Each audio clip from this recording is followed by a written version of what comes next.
அனைத்து உரிமை குரல் நண்பர்களுக்கும் வணக்கம். தொடர்ச்சியாக சென்னை கமிஷனர் அலுவலகத்தில் சீமான் மீது குவியும் வழக்குகள். இது குறித்த இந்த வீடியோல முழுமையாக பார்க்க போறோம். வாங்க பார்க்கலாம். சென்னையுடைய புதிய கமிஷனராக பதவியேற்றிருக்கக்கூடிய அருணுடைய அலுவலகத்தில் பார்த்தீங்கன்னா நாம் தமிழர் கட்சியுடைய தலைமை ஒருங்கிணைப்பாளரான சீமான் அவர்கள் மேல பல்வேறு வகையில வழக்குகள் வந்துட்டு இருக்கு அப்படின்னும், அதுல முதல் வழக்காக கருணாநிதியை குறித்து விமர்சனம் பண்ணிட்டாரு அப்படின்னும், அதற்கு அடுத்தபடியாக மறைந்த முதல்வரான ஜெயலலிதா அவர்களை விமர்சனம் பண்ணிட்டாரு அப்படின்னும், இந்த மாதிரியான வழக்குகள் மட்டும் இல்லாம ஆம்ஸ்ட்ராங்குடைய மரணத்திலேயே சீமான் அவர்களுக்கும் தொடர்பு இருக்கு அப்படின்னு புதுசாக பார்த்தீங்கன்னா ஏகப்பட்ட சர்ச்சையை உருவாக்கி சீமானை எப்படியாவது அழிச்சிடணும் அப்படின்ற நோக்கத்தில் ஏகப்பட்ட வழக்குகளை பார்த்தீங்கன்னா தற்போது திமுகவும் பாஜகவும் இணைந்து கொடுக்க ஆரம்பிச்சிருக்காங்க.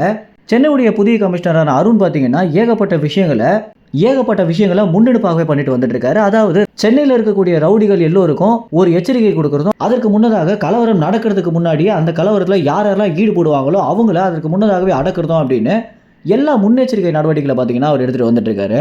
இப்படி இருக்க சீமானவர்கள் மேலே இந்த மாதிரியான வழக்குகளை நம்ம கொடுத்தோம் அப்படின்னா நிச்சயமாக சீமானவர்களை கைது பண்ணுறதுக்கு நிறைய வாய்ப்புகள் இருக்குது அப்படின்ற காரணத்தினால தான் இந்த மாதிரியான வழக்குகளை பார்த்தீங்கன்னா சீமான் மேலே கொடுத்துட்டு வந்துட்டு இருக்காங்க. இது அவருடைய அரசியல் வாழ்க்கைக்கு பெரிதளவில் பாதிப்பு உண்டாக்கல அப்படின்னாலும் இந்த விஷயம் எல்லாம் உண்மையாக இருக்குமோ அப்படின்னு மக்கள் பார்த்தீங்கன்னா நம்ப ஆரம்பிச்சாங்க அப்படின்னா வருங்காலத்தில் சீமானவர்கள் மேலே இது ஒரு பெரிய பிளாக் மார்க்காக மாறிடும் அப்படின்றதுனாலையும் நாம் தமிழ் கட்சியுடைய நிர்வாகிகள் பார்த்தீங்கன்னா சற்று கலங்க ஆரம்பிச்சிருக்காங்க.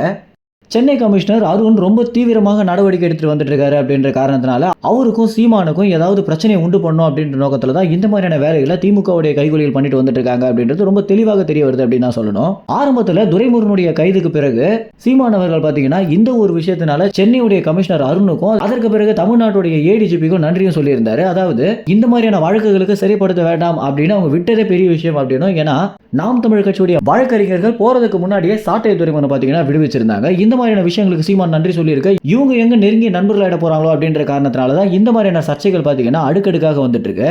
மேலும் இந்த மாதிரி சீமான் மேல குவியக்கூடிய வழக்குகள் குறித்து என்ன நினைக்கிறீங்க அப்படின்னும், இதற்கு அருண் நடவடிக்கை எடுப்பாரா எடுக்க மாட்டாரா அப்படின்ற உங்க கருத்துல கமெண்ட்ஸ்ல தெரிவிங்க. நன்றி, வணக்கம்.